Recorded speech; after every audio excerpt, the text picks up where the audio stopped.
காதல் பொல்லாதது, ஒரு காவல் இல்லாதது.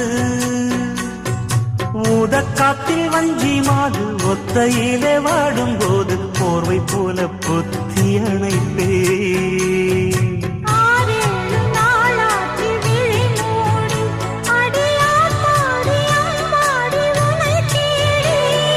நீதானே மானே என் இளஞ்சோடி, உனை நீங்காது என்றும் என் உயிர் நாடி.